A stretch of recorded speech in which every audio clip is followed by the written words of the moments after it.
The morning after the siege, a stale metallic scent still clung to the air. Thick and acrid, charred concrete shards lay scattered like fallen stars across the yard's scarred, uneven ground. Wisps of smoke curled lazily from shattered windows, ghost-like fingers reaching for the pale dawn. The Titan, a silent sentinel, bore fresh gouges in its armor, weeping oil onto the debris. Its colossal frame, though damaged, still exuded an unyielding power, a defiant presence in the desolation. Around its feet, the crew moved with a weary solemnity, their faces etched with the night's harrowing ordeal. Each step crunched on rubble, a mournful symphony echoing the city's deep, collective sigh of relief. Through the flickering screens of wrist-mounted devices, news feeds began their disquieting, pervasive hum. The truth of the conflict, raw and visceral, was swiftly being reshaped, polished into palatable narratives. Official reports spoke of the true scale of the Titan's defense. The desperate struggle vanished beneath corporate euphemisms. The city's fear, a palpable thing just hours ago, now morphed into a subtle, manufactured unease. The omniscient voice whispers, truth is not erased, but carefully, meticulously rephrased for public consumption. An insidious quiet settled over the yard, heavier than the dust, colder than the morning breeze. The crew exchanged glances, a shared understanding of the narrative manipulation tightening in their chests. They knew the cost of defiance, and now they saw the cost of its convenient public forgetting. A dissonant siren wailed, a thin thread of sound weaving through the city's awakening hum. The morning light, usually a source of comfort, felt strangely clinical, illuminating only their fatigue. The air tasted of ash and ozone, a lingering reminder of the violent, yet unspoken, confrontation. Their hands, still trembling slightly, instinctively reached for tools, seeking purpose in the wreckage. The Titan's eye, a dark, unblinking void, seemed to absorb the muted light, reflecting their shared uncertainty. Its metal skin, once gleaming, now bore the dull sheen of battle, a testament to its brutal endurance. The crew chief, Elias, ran a hand over a scorched panel. Feeling the phantom heat of recent explosions, his gaze swept the desolate landscape, seeking not just damage, but signs of an unseen enemy's next move. The corporate narrative, a quiet poison, began to seep into the city's collective consciousness, twisting perceptions. Citizens, once terrified, now questioned the Titan's presence, swayed by the carefully crafted media reports. The crew's heroism, once celebrated in whispers, now faced the chilling indifference of a managed populace. A sense of isolation, cold and sharp, began to creep into the yard, separating them from the world. There were no longer protectors, but the very ground beneath them seemed to shift, becoming less a sanctuary and more a contested zone. Elias clenched his jaw, the weight of responsibility pressing down, heavy and unrelenting, upon his shoulders. The true battle, he realized, might not be fought with steel, but with words, carefully weaponized. The faint hum of the Titan, a deep resonant thrum, offered a strange, mechanical comfort in the stillness. It was a reminder of their purpose, a silent pledge against the encroaching tide of corporate order. Yet, even that hum seemed to carry a note of weary resignation, a prelude to an unknown struggle. The sun climbed higher, casting long, distorted shadows of the damaged structures across the desolate yard. It illuminated the extent of the destruction, a stark tableau of their recent, brutal defense. The crew worked in silence, their movements precise, fueled by a quiet, simmering anger and deep resolve. They cleaned, repaired, and assessed, preparing for a threat far more subtle than any they had faced. Then, a sleek black vehicle, silent as a predator, glided through the yard's outer perimeter. It was an emissary of the corporation, arriving without fanfare, without the usual armed escort. Two figures emerged, impeccably dressed, their smiles to calm, to practiced for the chaotic scene. They carried no weapons, only slim data pads and a briefcase, gleaming ominously in the morning sun. Their polished shoes made no sound on the rubble, an unsettling grace amidst the raw devastation. These were the corporate envoys, their presence radiating an almost surgical precision, a cold, calculated intent. They offered polite condolences for their voices were smooth, devoid of genuine emotion, a stark contrast to the yard's raw grief. One of them, a woman with eyes like polished obsidian, extended a sheaf of documents, crisp and new. These were licenses, she explained, for she framed legality as mercy, a pathway to peace, a shield against future sign, and live quietly, she intoned, her voice a soothing, deceptive melody, promising safety. Her companion, a man whose gaze seemed to dissect every shadow, nodded in silent, chilling agreement. The air grew heavy with unspoken threats, masked by the veneer of corporate civility and bureaucratic grace. Elias felt a cold dread unfurl in his gut, recognizing the true weapon they wielded. Paperwork? The crew instinctively gathered closer, a silent wall of defiance forming around their weary leader. Their hands, calloused and scarred, longed for wrenches, for the familiar weight of their own defense. But against these smiles, against these documents, brute force felt utterly, tragically useless. The Titan's shadow stretched long, enveloping the envoys, a silent, imposing guardian of the yard.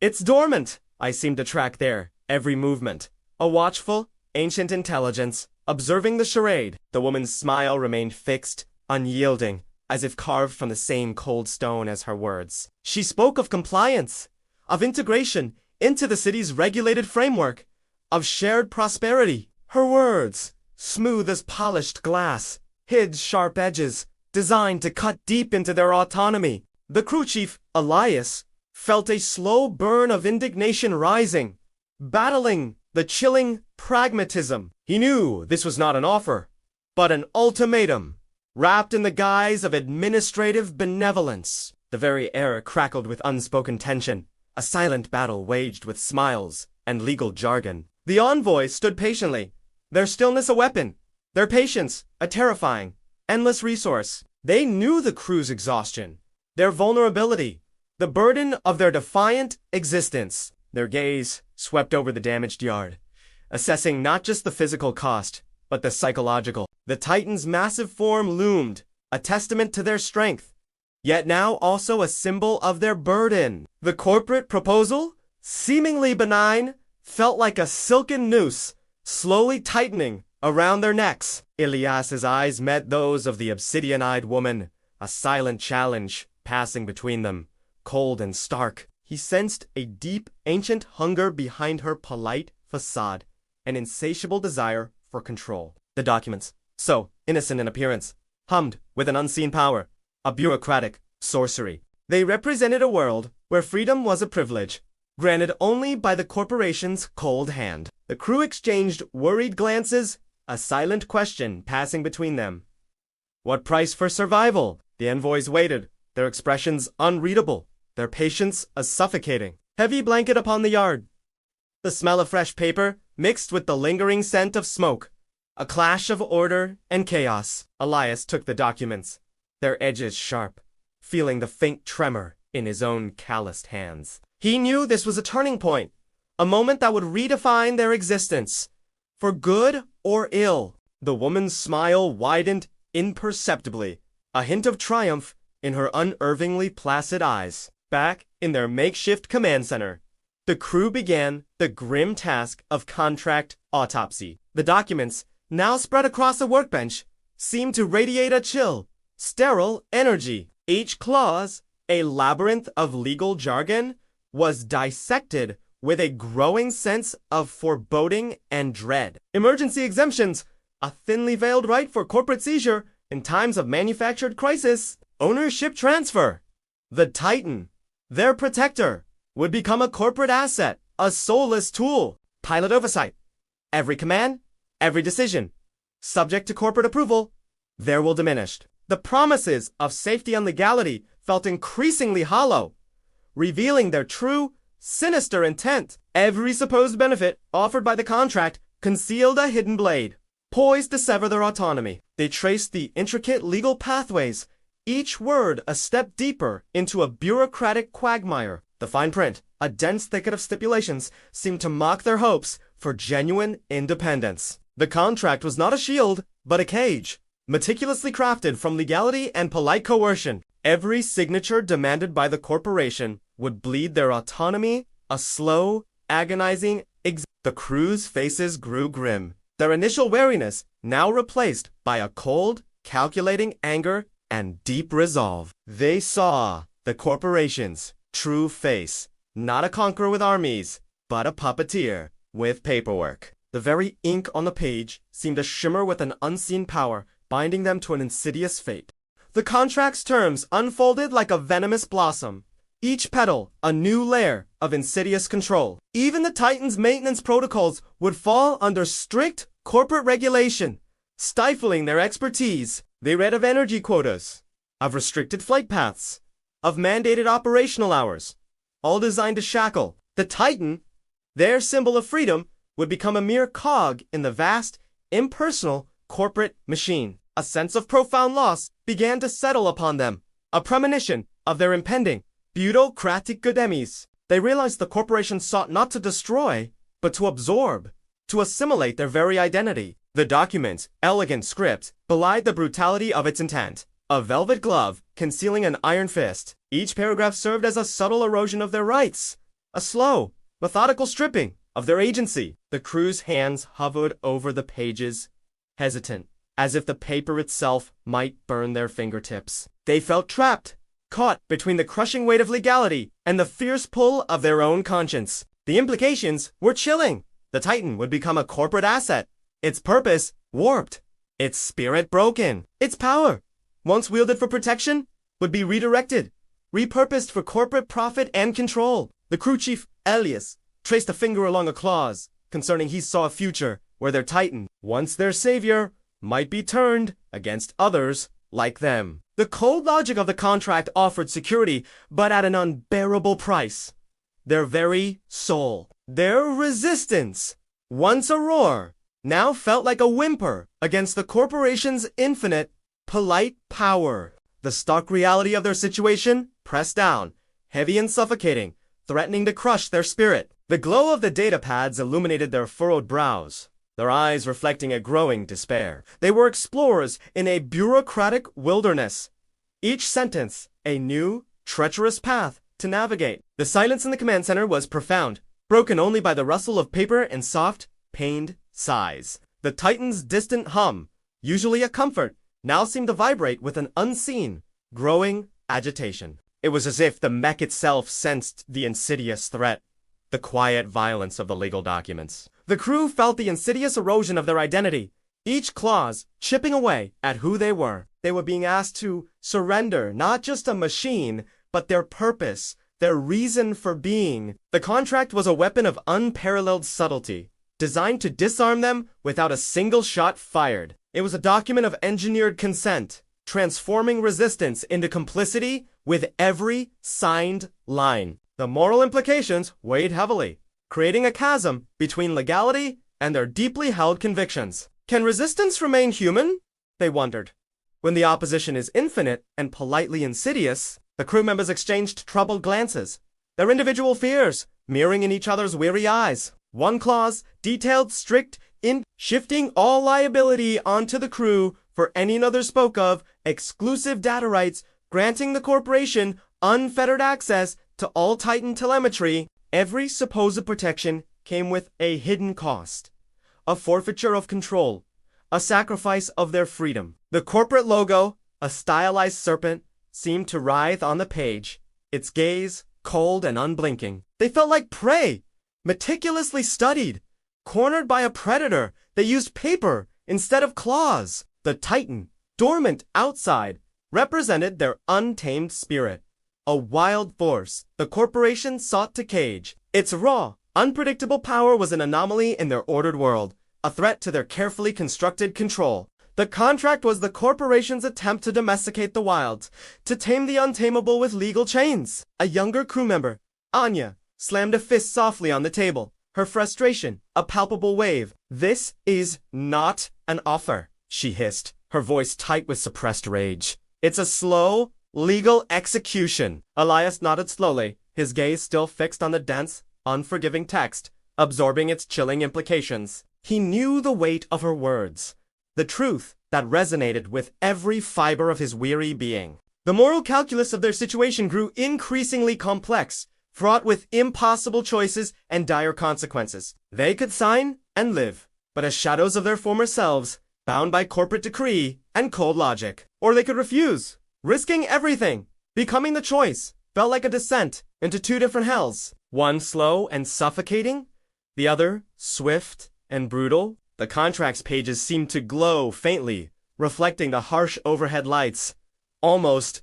beckoning them. Each word was a tiny barb, designed to hook their hope, to reel them into the corporate maw. They were being offered legitimacy, safety, and protection, all neatly wrapped in a suffocating legal shroud. But the cost was their soul, their freedom, the very essence of their defiant existence. The Titan's remote diagnostics flickered on a small screen nearby, displaying unfamiliar, cryptic warnings. It was as if the machine itself sensed the philosophical battle, the struggle for its very being. The crew's hands, once confident and capable, now trembled slightly, faced with this intangible, legal enemy. They were mechanics, pilots, engineers, not lawyers, unprepared for this war of words and paper. The corporation had chosen its battlefield well, exploiting their weaknesses, their lack of legal defense. The air grew thick with unspoken anxieties, the weight of their impossible decision pressing down. They dissected every sentence,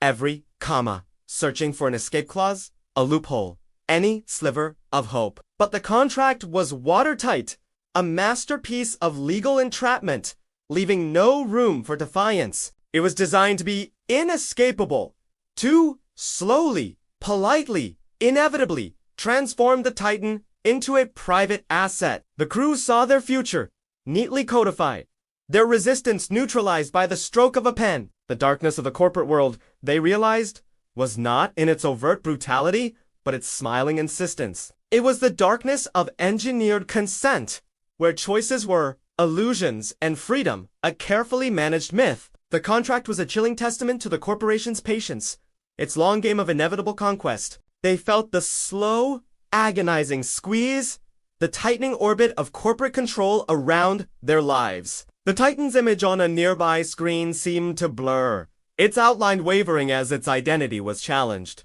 The crew's shared history, their bond forged in battle, now faced a new, internal, silent threat. The legalistic prose felt like a betrayal, a cold, calculated assault on their very essence. Each clause, a tiny concession, each concession a step further from their original, defiant purpose. They felt their resolve fraying, stretched thin between the desire for survival and the fight for freedom. The contract became a mirror, reflecting their deepest fears, their most profound vulnerabilities. It asked them if legality contradicted morality, which one would ultimately survive their desperate struggle. A heated argument erupted, shattering the tense silence, voices rising with frustration and desperate hope. Jocks, everyday pragmatists, argued for survival through compliance, for bowing to the inevitable tide. His voice, usually calm, now carried a sharp edge of fear, a raw plea for their collective safety.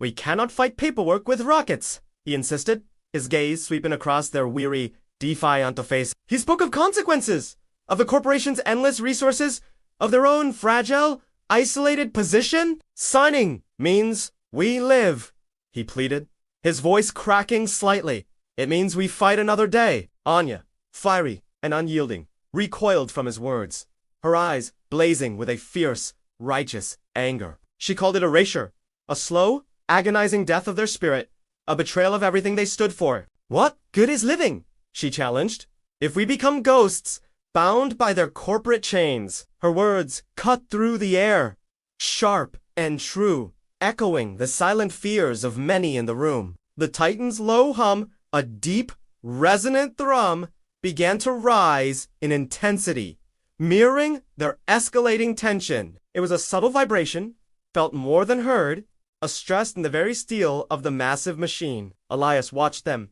his heart heavy, seeing the deep chasm opening within his once unified crew. The corporation had achieved its goal, not through force, but by sowing seeds of doubt and internal fracture. Jocks argued that their defiance was a luxury they could no longer afford, a path to certain destruction. He painted a grim picture of their future, as Anya countered with the moral imperative, the duty to protect their freedom, their very humanity. She reminded them of the Titan's purpose, its role as a shield for the vulnerable, not a corporate tool. The air crackled with their conflicting passions, a clash of pragmatism against unwavering idealism. The other crew members shifted uneasily, torn between the allure of safety and the call of their conscience. The Titan's hum vibrated through the floor, a low, guttural growl, a mechanical expression of its own distress. Its internal systems registered the rising conflict, the deep division among its human companions. The very metal of its frame seemed to shudder,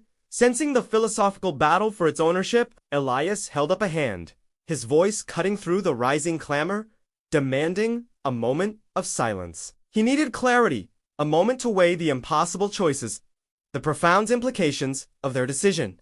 The Titan's hum continued to intensify, a low, mournful song beneath their escalating human discord. The crew's faces were masks of turmoil, reflecting the struggle between hope and desperate resignation. Jocks, his shoulders slumped, reiterated the corporation's infinite reach, their polite, inevitable power. He argued that their defiance would only lead to more suffering, more loss, more senseless destruction. Anya, tears brimming in her eyes, spoke of the Titan's spirit, its wild, untamed essence being choked. She refused to see it become a glorified corporate drone, a weapon stripped of its noble purpose. The argument raged, a tempest of conflicting loyalties and deeply held, irreconcilable beliefs. The Titan's internal sensors registered the rising stress, its systems responding to the crew's emotional turmoil. Its eye, still dormant, seemed to glow faintly, a barely perceptible flicker of unseen energy. Elias felt the weight of their fractured unity,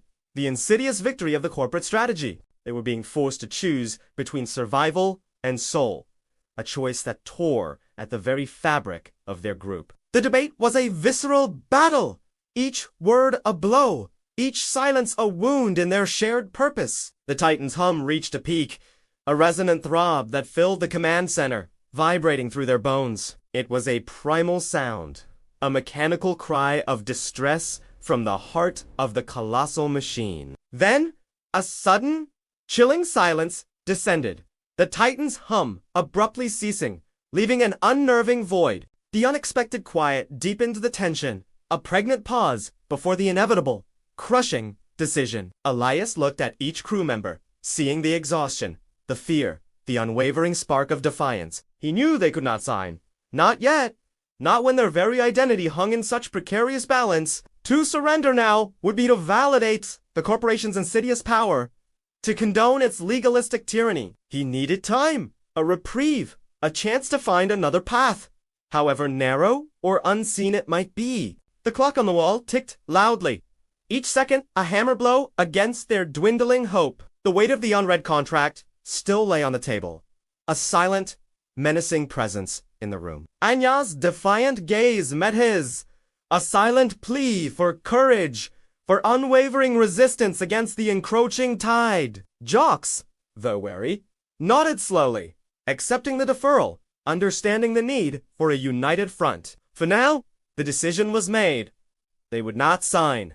They would stand their ground, however precariously. Suddenly, citywide, public screens flickered to life, broadcasting a corporate announcement with chilling clarity. A stern, official voice declared a deadline, for all the message was clear. Its implications, a cold, sharp blade pointed directly at the Yard's heart. Though unnamed, the Yard was undeniably the target, its Titan a glaring anomaly in the corporate order. The deadline loomed, a digital sword hanging over their heads, threatening their very existence. The city's citizens, now fully indoctrinated, looked at the Yard with fear, with suspicion, with judgment. The corporation had successfully turned public opinion against them, isolating them further from their city. The news feeds spun narratives of public safety, of order restored, of rogue elements tamed by law. Elias felt the invisible walls closing in, the city itself becoming a cage, built by corporate decree. The pressure mounted,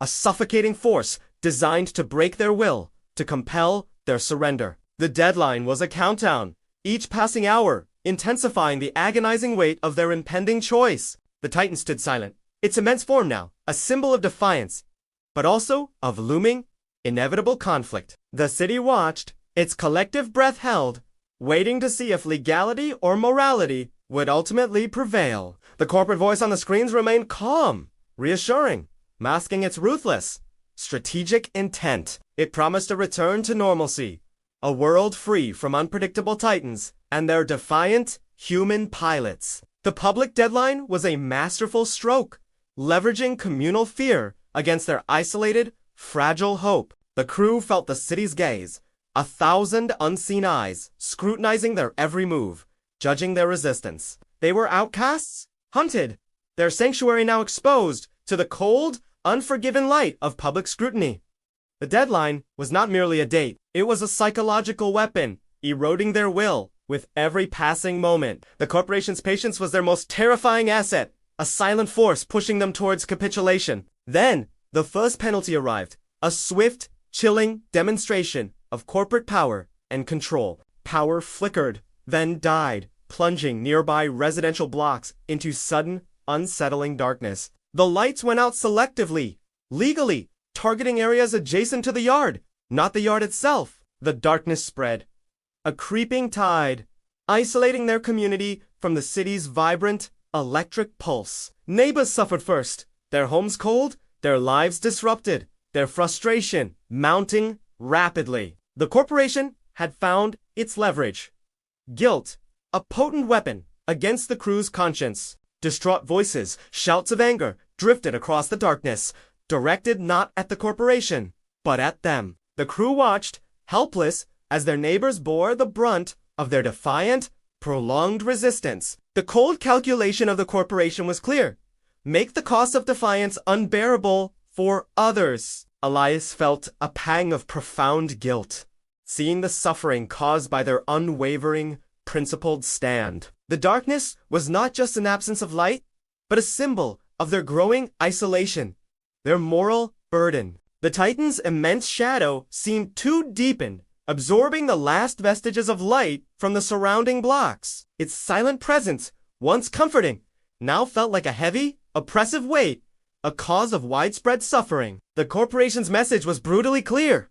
Comply, or watch your community unravel in darkness. The cold bite of the night air seemed to mirror the chilling effectiveness of their strategic, legal punishment. The crew's resolve wavered, tested by the cries of their neighbors, the silent accusations carried on the wind. They were being squeezed, relentlessly, by a force that understood the human heart's most vulnerable points. The blacked-out blocks became a stark monument to their defiance, a testament to the price of their freedom. The corporation's smile, they realized, was far more terrifying than any open declaration of war or direct attack. It was the smile of inevitability, of absolute power cloaked in the guise of administrative process. The crew refused to sign for now, their decision a fragile shield against the mounting pressure. The corporate envoys, returning to collect the signed documents, received their answer with practice.com. Their smiles remained unwavering, already victorious in their infinite, chilling patience and strategic foresight. They knew time was their ally, that the weight of consequences would eventually force the crew's hand. Their departure was as silent as their arrival, leaving behind a lingering sense of dread and inevitability. The darkness in the neighboring blocks remained, a stark reminder of the corporation's pervasive, quiet power. Elias felt the profound isolation, the crushing burden of their desperate, fleeting defiance. The crew stood together, united in their refusal, yet fractured by the insidious seeds of doubt. They had gained a temporary reprieve, but the battle for their freedom was far from over, merely deferred. The silence in the yard felt heavier than before, pregnant with unspoken fears and uncertain futures. Suddenly, the Titan's central display flickered to life, cutting through the heavy, anxious darkness. A stark, crimson warning flashed across the screen, its stark message chilling them to their very core. The words pulsed, bold and undeniable. Asterisk, asterisk, ownership conflict, asterisk, asterisk. An unsettling declaration of internal strife. It was no system error, no mechanical malfunction. This warning was deeply philosophical, profoundly existential. The Titan, their loyal protector, now questioned its very allegiance, its place in this fractured world. Its glowing eye, once a beacon of strength, now held a deep, unsettling flicker of internal confusion. The crew stared, aghast, at the screen, realizing the corporation's insidious reach extended even to the Titan's core. The conflict was not just theirs. It was the Titan's! A battle for its very soul, its true master! The air crackled with unspoken questions, with profound implications for their future, their very existence. The Titan's warning hung in the air, a chilling prophecy of the deeper, darker battles yet to come.